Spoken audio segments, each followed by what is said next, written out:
నమస్తే బోసుకుమరి. జనసేన అధినేత పవన్ కళ్యాణ్ గారు ఈ 2 సంవత్సరాల్లో కొత్త ప్రభుత్వం కూట ప్రభుత్వం ఏర్పడిన తర్వాత సాధించినటువంటి అనేకమైనటువంటి విజయాలు, గిరిజన ప్రాంతాల్లో ఆయన నిర్మించినటువంటి రోడ్లు, ఆ ఆవిర్భావ దినోత్సవాన్ని ఆ రోజు ఆయన అక్కడే జరుపుకున్నటువంటి పరిస్థితులు ఉన్నాయి. పక్కన వీడియో ప్రొజెక్ట్ చేస్తాను చూడండి. ఇప్పటికే చాలా వైరల్ అయింది. మామూలుగా ఆయన ఒక రోడ్డు మీద నడుచుకుంటూ వస్తూ, అంటే అంతకు ముందేమో బురదలో నడుచుకుంటూ, అంటే అది స్టార్ట్ చేసే టైంలో పాలేరు అనేటువంటి ఊరిలో, అంటే ఆ గ్రామానికి వెళ్ళేటువంటి టైంలో ఆయన ఒక బురదలో వానలో నడుచుకుంటలేడు. మళ్ళీ 2 సంవత్సరాల తర్వాత అక్కడికి వెళ్తే మొత్తం అంతా క్లీన్ అయిపోయింది, రోడ్లు పడిపోయింది. అంటే ఒక గిరిజన ప్రాంతాలకి వెలుగు తీసుకొచ్చినటువంటి మహానుభావుడు. ప్లస్ అది కూడా కాకుండా మామూలుగా కరెంట్ ఇచ్చినటువంటి మహానుభావుడు. ఇంతవరకు ఎక్కడ లేదు.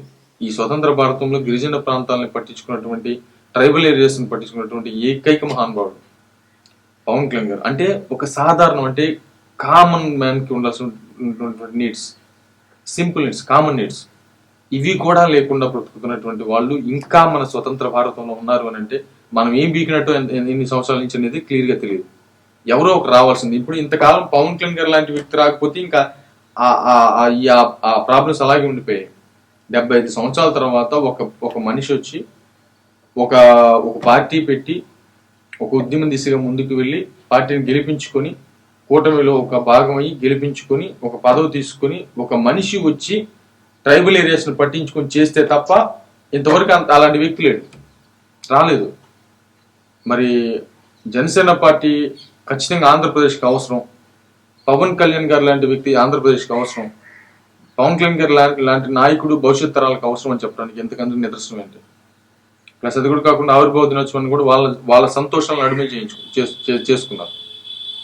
ఇక ఇంతకంటే జనసేన పార్టీ ఆంధ్రప్రదేశ్కి ఖచ్చితంగా కావాలి అని చెప్పడానికి, ఒక పేదవాడికి, అంటే అభివృద్ధిని కోరుకునేటువంటి వ్యక్తులు, సంక్షేమ పథకాలు ప్రభుత్వాల మీద ఆధారపడి వాళ్ళు చెప్పేటువంటి మూర్ఖపు మాటలు, మూర్ఖపు విధానాలు విని గొర్రెలాగా తలంచుకునేటువంటి వ్యక్తులు కాకుండా, ఆంధ్రప్రదేశ్ యొక్క భవిష్యత్తు, రాబోయేటువంటి తరాల యొక్క భవిష్యత్తు కోరుకునేటువంటి ప్రతి ఒక్కరికి ఖచ్చితంగా పవన్ కళ్యాణ్ గారు లాంటి వ్యక్తి ఒక ఆశాకరణంగా కనబడుతున్నారు.